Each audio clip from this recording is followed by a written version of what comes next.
The fundamental theorem of algebra states that a polynomial of degree n has n roots. Basically, the biggest exponent tells us how many roots we're going to have. So if we can find one root, we can reduce the polynomial by 1 degree, and this may be enough to solve the whole problem. So we want to find one root. We're going to find that root by graphing the rational root theorem, guessing, or etc. But for now, we're going to be given one of those roots. We're going to divide the polynomial p of x by the linear factor x minus c using synthetic division.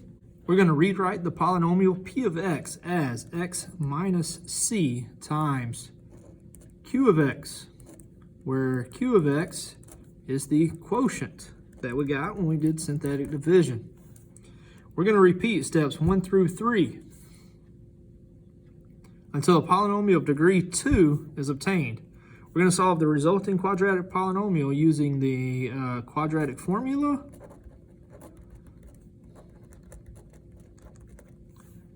or we're going to factor. F of x equals x to the third minus 5x squared minus 4x plus 20. We're given x equals 2 as a root. If we know x equals 2 as a root, we're going to divide using synthetic division. The sign does not change in this case. 1, negative 5, negative 4, and 20. The 1 comes straight down. 2 times 1 is 2. Negative 5 plus 2 is negative 3. 2 times negative 3 is negative 6. Negative 4 plus negative 6 is negative 10. 2 times negative 10 is negative 20. And we get 0 as a remainder. That's really what we wanted. So we know that 2 is in fact a root. Now we're going to rewrite f of x as x minus c times q of x. Since we know 2 is a root, we know that x minus 2 is the factor, and the quotient that we got over here is going to be the other factor, x squared minus 3x minus 10. We're going to solve the resulting quadratic, which would be x squared minus 3x minus 10. We're going to set that equal to 0, and we can factor in this case. What numbers can we multiply to get negative 10? That adds to give us negative 3. That's negative 5 and positive 2 equals 0. We're going to move, set x minus 5 equal to 0. We're going to move the negative 5 to the other side. So we get x equals 5 and x equals negative 2. Now, we might want to factor the polynomial completely. So we get f of x is equal to the first factor we had, which was x minus 2. And then we also factored this x squared minus 3x minus 10 piece. So we got x plus 2 and x minus 5. I switched the order here from what I wrote over earlier, but the order doesn't matter. In this case, we have 3 roots. 2 was a root that was given to us. Negative 2 is also a root, and positive 5 is also a root. Another example we're going to look at is f of x equals x to the third plus 2x squared minus 5x minus 6. We're given that negative 1 is a root. So we're going to take the negative 1 and we're going to do synthetic division. 1, 2, negative 5, and negative 6. The 1 comes straight down. Negative 1 times 1 is negative 1. We add those together, we get positive 1. Negative 1 times 1 is negative 1. We add those together, we get negative 6. Negative 1 times negative 6 is positive 6. We add those together, we get 0. That's exactly what we wanted. Now we're going to rewrite this as x minus 6 times the quotient. So we get x plus 1 times the quotient that we got over here, which would have been x squared plus x minus 6. And then we're going to solve the quadratic x squared plus x minus 6 equals 0. We can solve that by factoring. What can we multiply to get negative 6 that adds to give us positive 1? That's positive 3 and negative 2. We're going to move the 3 to the other side. We end up with negative 3. We're going to move the negative 2 to the other side by adding it, and we end up with positive 2. We can, at this point, completely factor the polynomial. So f of x would be equal to x plus 1 times our factors here, x plus 3 and x minus 2. And the roots would be x equals negative 1 that was given to us, x equals negative 3, and x equals 2 would be our 3 roots.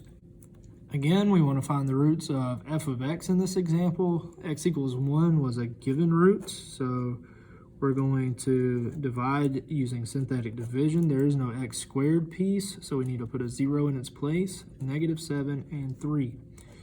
The 4 comes straight down. 1 times 4 is 4. 0 plus 4 is 4. 1 times 4 is 4. -7 plus 4 is -3. 1 times -3 is -3. We add those together and we get 0. We can rewrite f of x as the product of x minus c times the quotient. So x minus c would be x minus 1. The quotient, which we got up here, was 4x squared plus 4x minus 3. And then over here, we want to solve this equation. 4x squared plus 4x minus 3 equals 0. We can try to factor that by using a box. 4x squared goes here, -3 goes here. We multiply those together, we get -12x squared. So we need two numbers that multiply to give me -12x squared, and the same two numbers have to add to give me the middle number, 4x. Those two numbers are 6x and -2x. 6x and -2x. 6x and -2x go inside the box. 4x squared and 6x can be divided by 2x. -2x and -3 can be divided by -1. 4x squared and -2x can be divided by 2x.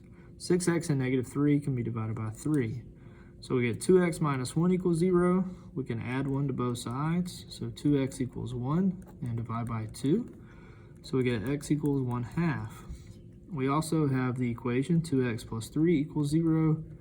We can subtract 3 from both sides. So 2x equals -3 and divide both sides by 2. So x equals -3 over 2.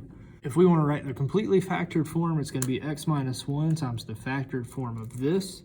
So that's x minus 1. And the factored form of the quadratic here would be 2x minus 1 times 2x plus 3.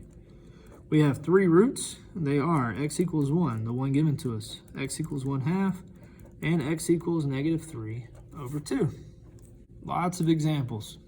X equals 2 is a root of this polynomial, so we're going to divide using synthetic division. We get 3, 1, -18, and 8. We know the remainder should be 0. The 3 comes straight down. 2 times 3 is 6. 1 plus 6 is 7. 2 times 7 is 14. -18 plus 14 is -4. 2 times -4 is -8. We get a remainder of 0. We want to rewrite f of x as x minus c. So since 2 was the root, x minus 2 is the factor. The quotient is 3x squared plus 7x minus 4. We want to solve the resulting quadratic, 3x squared plus 7x minus 4 equals 0. We can try to factor that by drawing a box. 3x squared and -4, we multiply those together, so we're looking for two numbers that can multiply to give me -12x squared, and those same two numbers have to add to give me 7x. As we can see, it's really hard to find these two numbers. These two numbers do not exist, and since these two numbers do not exist, we can't factor it. It's technically completely factored as much as it can be. So we need to use the quadratic formula. X equals -7 plus or minus the square root of 7 squared minus 4 times a is 3 times c is -4 all over 2 times a, which is 3. We can simplify this. We get x equals -7 plus or minus the square. And the inside is equal to 97 all over 2 times 3 is 6. We can't simplify that anymore.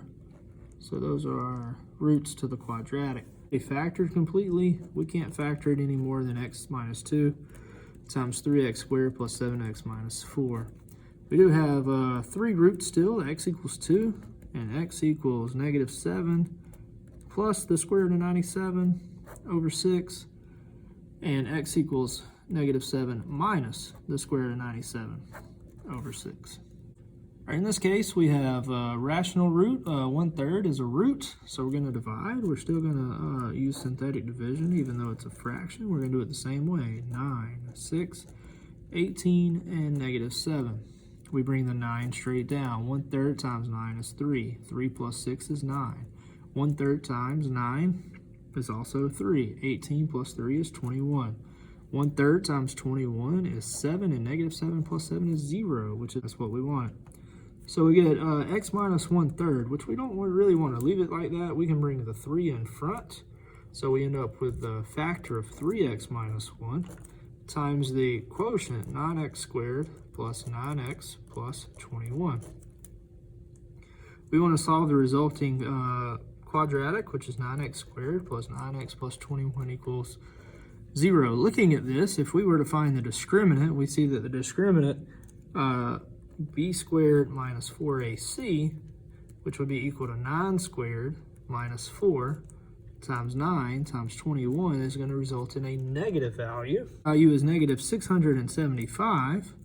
So we get complex solutions or imaginary answers. So we need to use the quadratic formula. We're not going to be able to factor this. So x equals negative 9 plus or minus the square root of 9 squared minus 4 times a is 9 times c is 21 all over 9 times 2. We simplify this, we get negative 9 plus or minus the square root of 675 all over 9 times 2, which is 18. That's a negative 675. We can simplify that. We get negative 9 plus or minus the square root of a negative number is I, results in an I, and the square root of 675 is going to be 15 times the square root of 3 all over 18. We can simplify that a little bit more. I'll simplify it when we write the roots here. So x equals, we can divide negative 9 by 3. We get negative 3. Plus or minus, we can divide 15 by 3. That's 5i times the square root of 3. And the square root of 18, or 18, we can divide by 3 also, and we get 6. And x equals 1/3 was a root that was given us. Factor f of x completely if possible. We can't factor it any more than it's already been factored. So the complete factorization, 3x minus 1 times 9x squared plus 9x plus 21. In this case, we did get imaginary solutions, which is okay.